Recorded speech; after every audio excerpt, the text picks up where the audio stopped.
Vous écoutez Europe 1, il est 9h30. Le journal des médias avec Thomas Joubert. Bonjour Thomas. Bonjour, à la une ce matin, D8 mise en demeure après un dérapage d'Elysée Moon. Vincent Bolloré prend la main sur iTélé et France 3 rend hommage à Sylvie Joly. Et on commence donc avec le CSA qui met en demeure D8 après des propos d'Elysée Moon. N'en touche pas à mon poste. Un dérapage intervenu le 11 mai dernier. Elysée Moon avait donné son avis sur ce groupe punk norvégien candidat à l'Eurovision. Un groupe composé de 4 membres atteints de trisomie 21. L'humoriste avait lâché « On va les niquer les trisomiques ». Le CSA a considéré que ces propos étaient de nature à stigmatiser un groupe de personnes dû à leur handicap et à alimenter les discriminations. Le conseil ajoute que l'animateur, Cyril Hanouna, n'est pas intervenu pour dénoncer, modérer ou reformuler ces propos qui avaient provoqué l'hilarité générale sur le plateau. La chaîne D8 a donc été mise en demeure pour défaut de maîtrise de l'antenne. La nouvelle formule des Guignols encore retardée. Le lancement de la nouvelle version des Guignols ne devrait pas intervenir avant le mois d'octobre selon nos confrères d'RTL. Le recrutement de nouveaux auteurs aurait pris du retard, tout comme la construction d'un nouveau décor.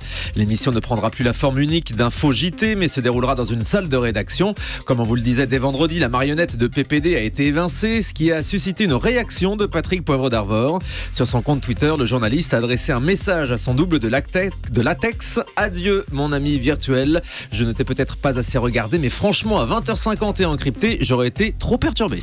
Et puis toujours sur Canal+, la nouvelle édition ne commencera que le 28 septembre. Rentrée retardée également pour l'émission du midi que présentera désormais Daphné Burki. L'émission reviendra à partir du lundi 28 septembre, le temps de peaufiner la nouvelle formule, toujours centrée sur le décryptage de l'actualité et du quotidien. Mais la nouvelle édition va perdre sa première partie pour commencer directement à 12h45 par le journal de la mi-journée. Maïté Nabirabin est épaulée par une conseillère en communication pour sa rentrée. Et alors pas n'importe laquelle, la nouvelle animatrice du Grand Journal a recruté Anne Hommel, spécialiste des situations de crise, conseillère de DSK ou de Jérôme Cahuzac. Maïté Nabirabin s'en explique ce matin dans Le Parisien en racontant l'avoir rencontrée suite à un reportage du Supplément, ce qui donne une communication très maîtrisée pour la rentrée du Grand Journal. Une seule interview ce matin accordée aux Parisiens.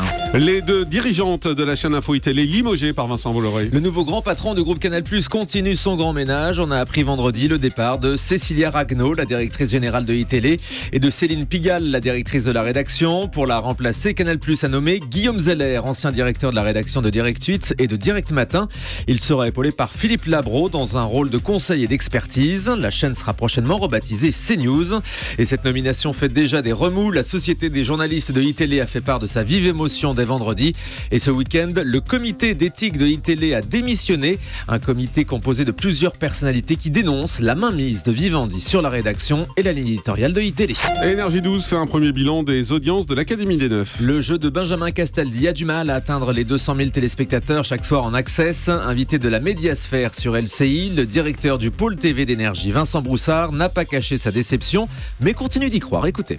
Les chiffres sont difficiles parce qu'on sait que la TNT c'est ingrat, ça peut mettre un temps fou à s'installer. À cette heure-là, malheureusement, c'est difficile de vous dire finalement quel est l'ADN de la chaîne à 19h parce qu'en effet, on diffusait depuis des années une série américaine qui s'appelle Stargate SG1, qui est encore arrivée en bout de course. Donc bien sûr que c'est un territoire qu'on défriche complètement. Après, quand on fait une analyse rapide de types de production qui sont disponibles sur le marché, de ce qu'on pouvait faire, il n'y a pas 40 solutions. Donc l'émission correspond à l'ADN de la chaîne dans le sens où il y a des personnalités, il y a de l'humeur. On est dans du divertissement pur. Et le groupe Énergie, c'est ça, c'est du divertissement.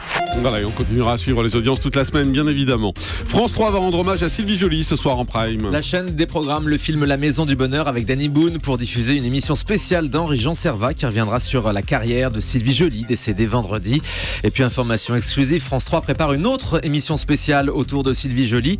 Des comédiennes reprendront ses sketchs mythiques sur la scène du Théâtre de Paris. On retrouvera Valérie Lemercier, Muriel Robin, Carole Bouquet, Isabelle Nanty. La soirée intitulée Elle se croit toute jolie sera présentée par Pierre Palmade. On connaît le parrain du Téléthon 2015. Pour succéder à Garou, Patrick Bruel ou encore Franck Dubosc, France Télévisions a choisi cette année Marc Lavoine. Le chanteur sera présent sur le plateau pour les 30 heures de direct les 4 et 5 décembre prochains.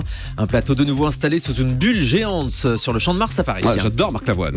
Elle a les yeux revolver, elle a le regard qui tue, elle a tiré la première, m'a touché, c'est foutu.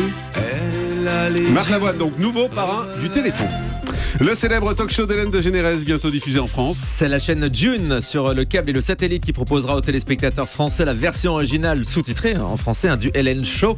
L'émission sera diffusée avec seulement 24 heures de décalage. Ce sera à partir du 1er octobre, chaque soir à 19h10. On termine avec le chiffre du jour. 32 comme la 32e journée du patrimoine qui aura lieu les 19 et 20 septembre prochains. Et pour la première fois, TF1 ouvrira ses portes aux visiteurs à l'occasion de son 40e anniversaire.